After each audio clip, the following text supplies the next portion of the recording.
quite a lot of research done on issues of violence against women. But I think the sharing part is not, not done very well, in a sense like, how can NGOs really use this evidence in their work? So that is the reason why we put researchers together with NGOs. We want the research to be used. And if it's not useful, then the NGOs will tell us this is not useful evidences. It doesn't work for us. It doesn't show what we want, and it doesn't help us to move the whole issue. So that is the main reason why we put the group together. And secondly, we actually plan to have a national seminar next year. We want to bring back all the seniors and the juniors together. It's not just a question of strengthening the NGOs, but we have to look back at the strategies in Malaysia. We have DVA, Domestic Violence Act. Where are we heading with all these acts, and about service, legal, public awareness, and all this kind of thing?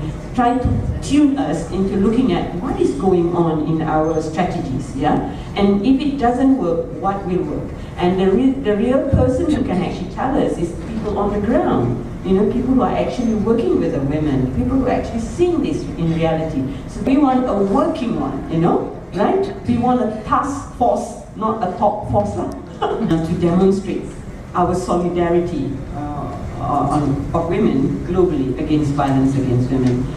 Because all the time they will always turn back to NGOs and say, you should provide the shelter, you should do this, you should do that. But whose job, whose duty it is really when it comes to this kind of issue?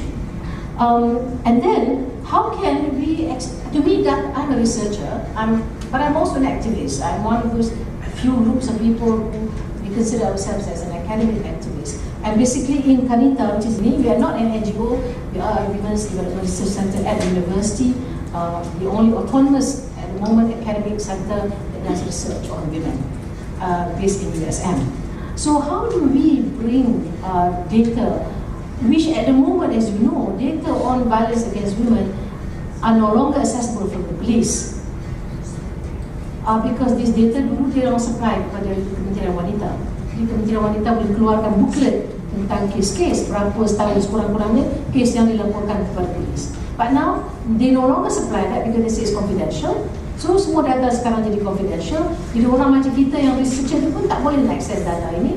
Kalau kita boleh akses pun dengan kebenaran, mereka mengatakan tidak boleh dihebahkan, tidak boleh ditulis. Jadi apa nak akses data? So macam mana? Kenapa data seperti ini pun kita nak jadikan sebagai satu rahsia? Kan? Kes yang dilaporkan. Jadi ini menjadikan sukar untuk kita menjalankan kerja. So ini konteks yang kenapa bila kita berbincang, kita merasakan bahawa sebenarnya kita sebagai researchers ada limitation. Kita ada strength kita as researchers. We can go to the ground, we can try to get funds, and we can try to do research.